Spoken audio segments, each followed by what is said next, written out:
earn. I will strive to earn. I will strive to earn the trust of my patients placed in me, and the respect that the society places upon my profession. And the respect that the society places upon my profession. I will recognize the privileges afforded to me I will recognize the privileges afforded to me as a physician in training as a physician in training and promise not to abuse them. and promise not to abuse them. Even as a student, Even as a student, I have a responsibility to improve the standard of health in my community, I have a responsibility to improve the standards of health in my community, to increase access to care to the underserved, to increase access to care underserved, and to advance medical knowledge. and to advance medical knowledge. As I accept these new responsibilities, As I accept these new responsibilities, I will not forget the importance of my own health and well-being. I will not forget the importance of my own health and well-being. I will continue to value my relations I will continue to value my relations with those who have supported me in the past with those who have supported me in the past and those who will share my future. and those who will share my future. Knowing my own limitations and those of medicine, Knowing my own limitations and those of medicine, I commit myself to a lifelong journey I commit myself to a lifelong journey of learning how to cure, of learning how to cure, relieve, and comfort relieve, and comfort with humility and compassion. with humility and compassion.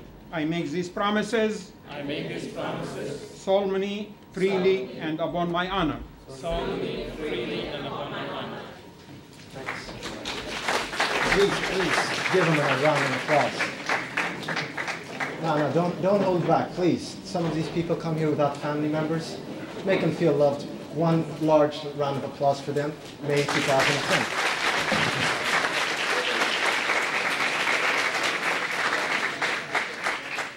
Thank you very much. Now we've got the talk show hour. Starting off with the white coat ceremony remarks by Dr. Raghu, please. Thank you very much.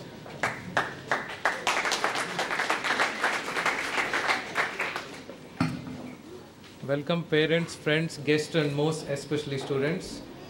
This is a special evening for all of us at IAU College of Medicine, as well as students before you.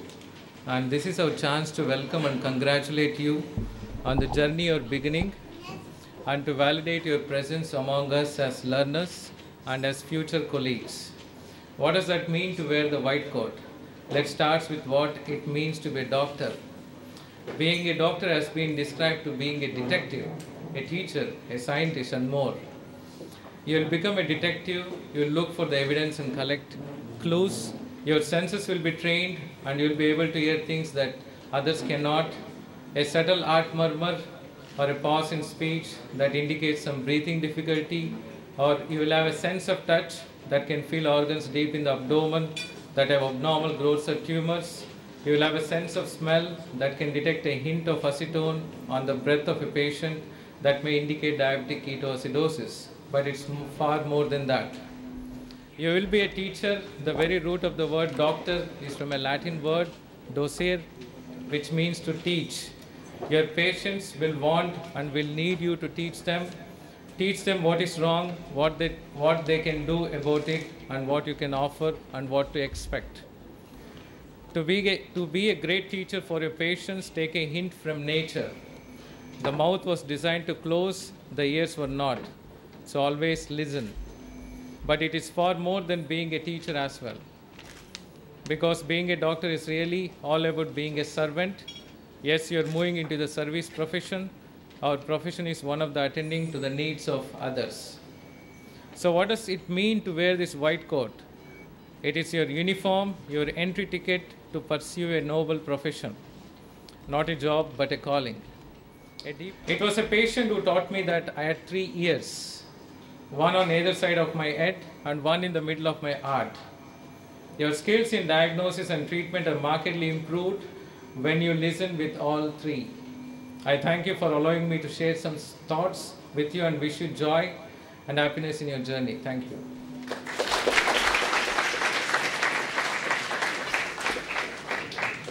Thank you very much, Dr. Raghu. The next speaker, I'm sure every student here has talked to, emailed. I am ashamed to say I bothered her endlessly before I came to the island. Give a warm welcome to the Assistant Director of Student Services, Miss Denise Simmons. Hello everyone. Hello students. I'm so excited to be here to see all of you with your white coats. I know I've talked to all of you over the last few months, and I can say it's a great pleasure to be here with you as you move into your future in medicine. And I know that it's an adjustment coming here to the island, and it's an adjustment starting school and having roommates and all those things. But I just wanted to encourage you to put all those distractions aside and just focus on why you're here, which is to become a physician and to become a great physician. And I know each of you have the capability to do that. And I know that if you just focus on why you're here and use the resources that you have an excellent faculty, excellent staff, and great upperclassmen to guide you along the way. And also in the Dallas office, I'm always there. So if you need anything, always call me. Call me and say hi. Let me know how classes are going. And I wish you all the best of luck. Thank you very much, Denise. Thank you very much. Our next talk is a bit about politics, probably canvassing for votes for the next election. Can I please welcome the SGA Vice President, Andromika Etienne.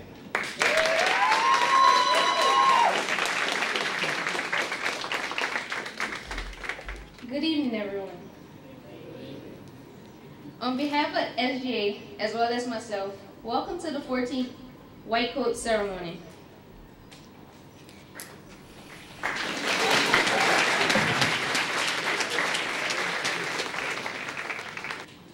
For some of you, today might be one of the best days of your life.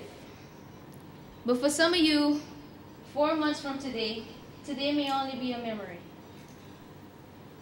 As some of you may decide that this is not the profession for you.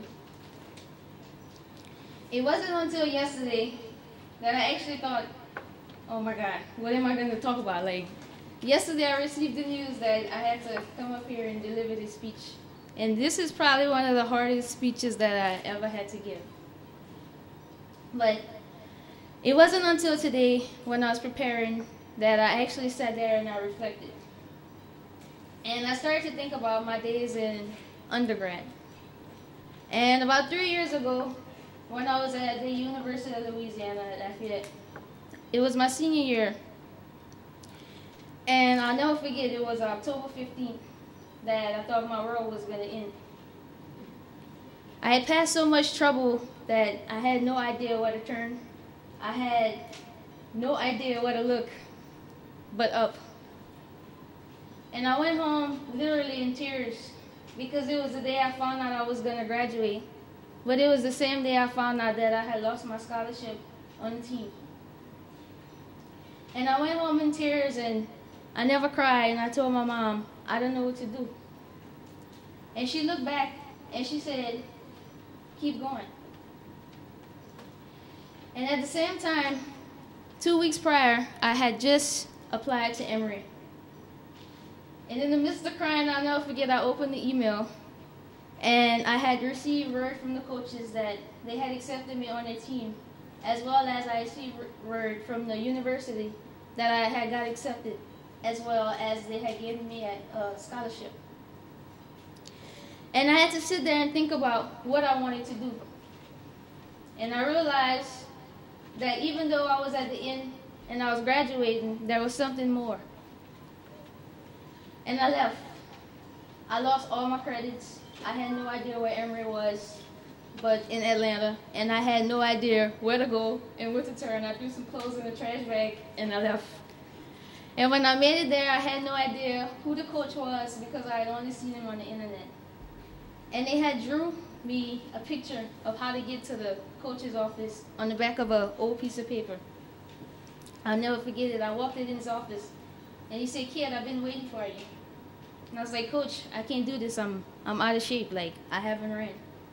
And he was like, "Oh, don't worry about it. I need a runner." And I got up there and I was like, "Coach, I'm sorry, I can't. I'll see you next semester." And he was like, "No, get your shoes. I'll see you tomorrow." And I got up there. I finished the practice. And he was like, okay, I want to see you every day from now on. And days progressed and went by, and a month and a half had went by, and I was starting to get better and better. And now it was time for the conference meet. And he said, kid, I don't know what to do. He said, I can't take the whole team. I was like, well, coach, I know you're not taking me. I said, go on. I was like, congratulations, team. I will be looking forward to seeing you come back home with the trophy.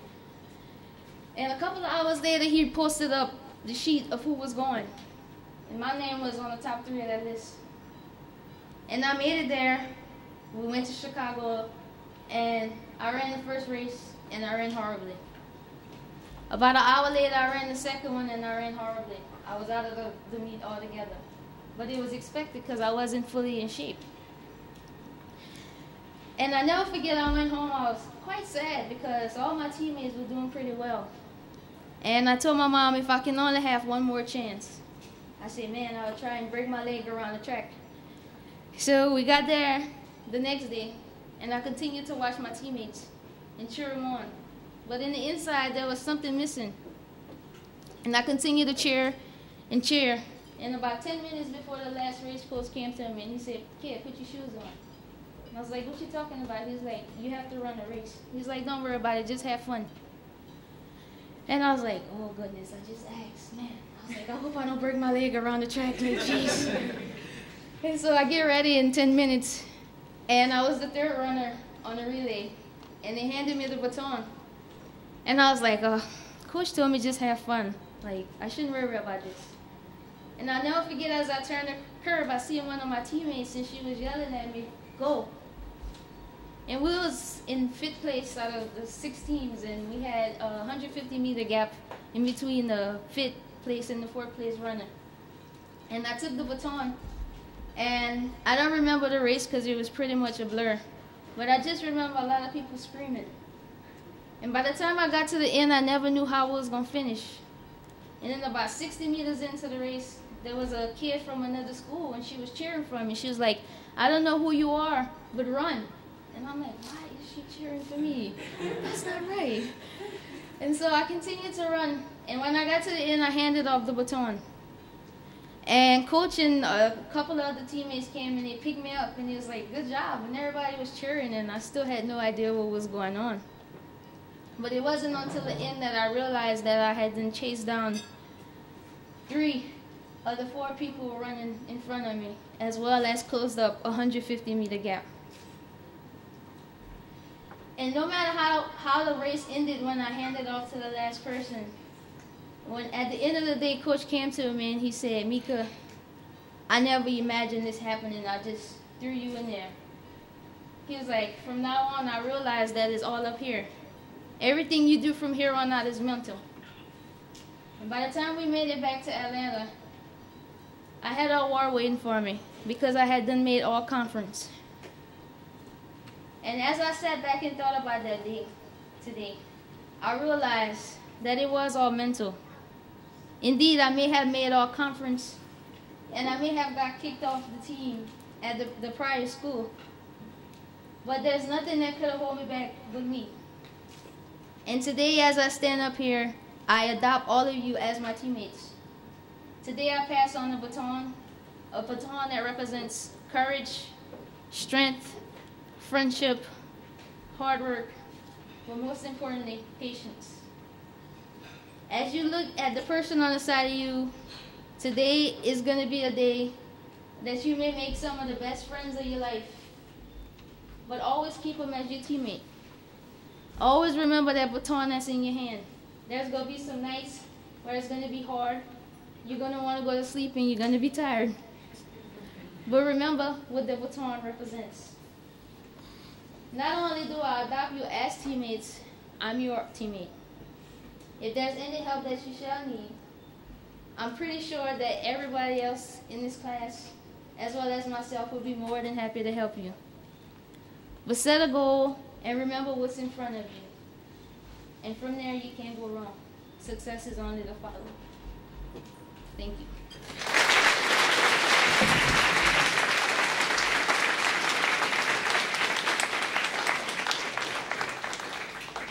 Thank you very much, Ms. Etienne. By the way, We're going to move on to student comments from three students, one from the 4th semester and 2 from the first incoming semesters.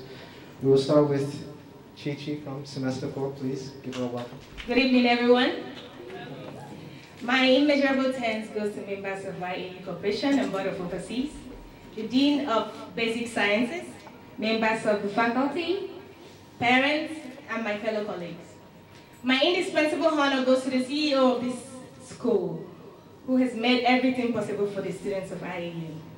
I also want to use this opportunity to thank each and every one of you that have taken time out of your busy schedule to be here with us for this wonderful medical ceremony.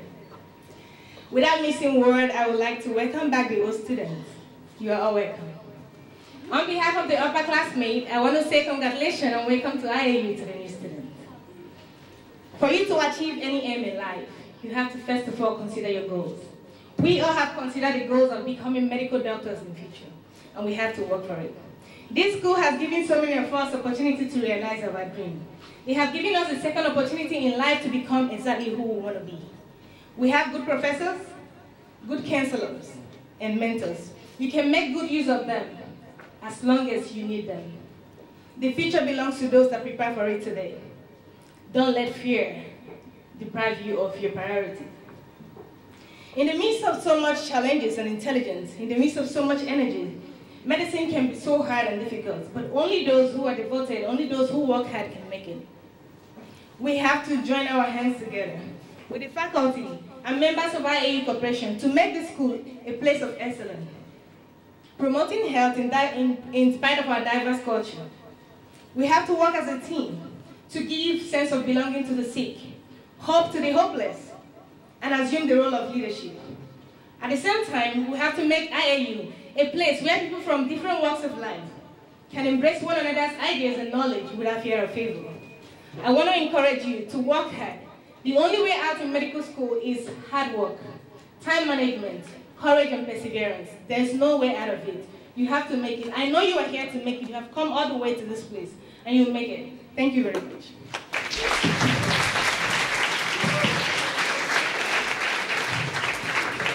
Thank you very much, Chi-Chi. From semester 1, Mr. Wedman St. Val.